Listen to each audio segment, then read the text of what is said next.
अपने विचार रखेंगे। आप सभी इनके विचार ओजस्वी विचारों से इनके विचारों को सुने और जो आज देश की समस्याएं हैं, जो देश के उसमें चल रही हैं समस्याएं, उनके बारे में ये अवगत कराएंगे। आप बड़ा सहयोग दिया आपने, आप यहाँ आए 1-2 मिनट के बुलावे पे। आप सभी जो अपने गेस्ट आए हैं बहुत ही माननीय पंडित चंद्र लाल के छोटे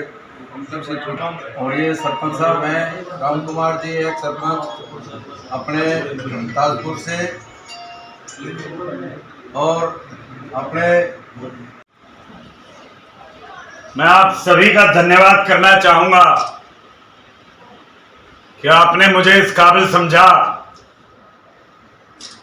कि मेरे प्रस्ताव को ग्रहण करने के लिए आपने यहां उपस्थिति दर्ज करी। इस परोपकार के लिए, बुजुर्गों के आशीर्वाद के लिए, उन बुजुर्गों के लिए जिन्होंने एक जमाने में पंडित चंद्रलाल के साथ कदम से कदम मिलाकर अपने जीवन की कार्रवाई करी, उन नौजवानों के बल और हौसले के लिए जो आपने यहां उपस्थिति दर्ज करके मुझे प्रदान किया, आप सभी का मैं दिल की गहराइयों से धन्यवाद करता हूं। हमारे बीच में संजय जी बैठे हैं, इन्होंने हमें ये जगह निर्धारित करी।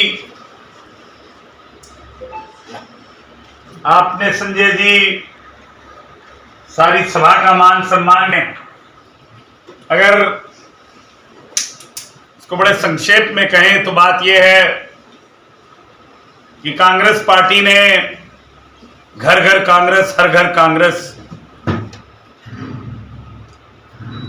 कार्यक्रम छेड़ रखा है। इस कार्यक्रम के तहत हमारा उद्देश्य है कि हम कांग्रेस के संदेश को हर घर तक ले जाएं और आप लोगों को इस बात से अवगत कराएं कि किस प्रकार से 10 साल से जो सरकार का चेहरा आपके समक्ष है, वो चेहरा विश्वासघात का है, वो चेहरा आपकी नजरअंदाजगी का है, वो चेहरा विश्वासघात और नजरअंदाजगी के अलावा महत्वपूर्ण रूप से वो चेहरा अहंकार से लैस है। भाजपा ने अपनी समीक्षा करी, चंडीगढ़ में जिन लोगों को नाकाबिल पाया उनको अब करनाल में लोकसभा प्रत्याशी के रूप में उतार दिया गया। जो चंडीगढ़ में रिजेक्ट हो गए, जो 10 साल में अपनी कॉन्स्टिट्यूएंसी करनाल शहर को कोई सौगात ना दे पाए, जिन्होंने 10 साल से जब नौजवान सेल्फी लेने गया तो उसका फोन तोड़ दिया, जब कोई मुकुट बनाने गया तो उसका गला काटने की बात करी, जब कोई हमारी मां, गरीब मां पूछने गई कि मेरे बच्चे की नौकरी का सवाल है तो उसको एक कहा 2 टुका कि आपको चंद्रयान से ऊपर भेज देंगे, वहां फैक्ट्री लगाएंगे। जब कोई बात करने गया शहर की सिविक कम्युनिटीज की कमी की तो उसको कहा गया कि आप आपके एजेंट। एक ऐसे चेहरे को जो हर प्रकार से अहंकार से लैस है, जिसने आपके समक्ष जो कार्रवाई सदैव रखी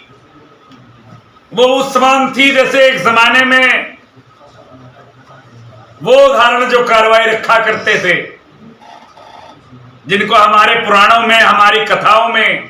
प्रभु ने अवतरित होकर निस्तनाबूद करा। जो कार्रवाई वो लोग करा करते थे वो कार्रवाई हमारे सामने 10 साल तक चली। 2014 में भी हमने एक नुमाइंदे बनाए थे, अब वो इस दुनिया में नहीं रहे इसलिए उनके ऊपर टिप्पणी नहीं करूंगा, परंतु 2019 में जिनको लोकसभा में भेजा था वो अभी जिंदा हैं इसलिए और मौके के सांसद हैं। और अगर आपके सामने इस गली से आगे संजय भाई,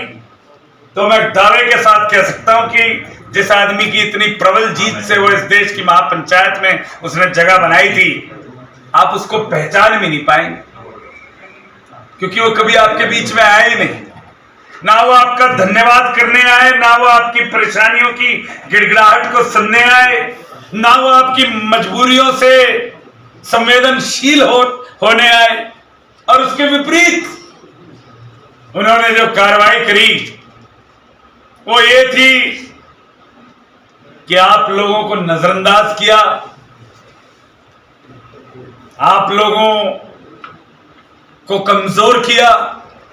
आप लोगों का तिरस्कार किया। मैं पंडित चिरंजीलाल का पोता हूं, उस पंडित चिरंजीलाल का जिन्होंने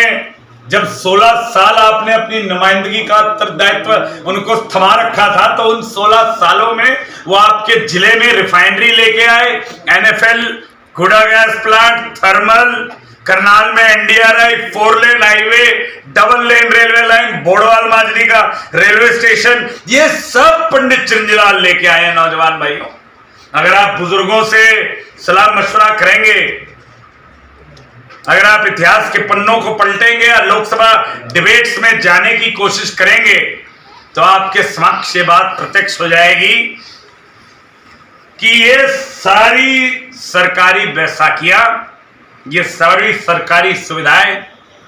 ये वो सुविधाएं, ये वो कारखाने जिनके सहारे हमारे नौजवान 2 वक्त की रोटी को जोड़ते हैं, ये आखिरी समय पे पंडित चिरंजीलाल लेके आए। उसके बाद बताओ यहां क्या हुआ है। इसीलिए मैं आपसे कहने आया था, आपके चरणों में ये प्रस्ताव रखने आया था, बुजुर्गों के चरणों में, और मेरे नौजवान भाई जिनकी भुजाओं के बल को मैं अपने अंदर महसूस करता हूं, जिनकी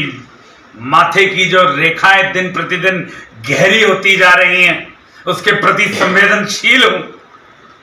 मैं आपके चरणों में ये प्रस्ताव रखने आया था कि इन्होंने तो आपको प्रताड़ित किया है नौजवान भाइयों। चाहे आप सीईटी क्वालिफाइड छात्र थे, आप एमबीबीएस के छात्र थे, आप किसी भी रंग ढंग के क्यों ना थे, आप गेस्ट लेक्चरर थे, आप कंडक्टर थे, आप आंगनवाड़ी की महिलाएं थी, आप कुछ भी थे, जब आप अपनी बात रखने गए तो आपका स्वागत लाठी और डंडों से करा गया।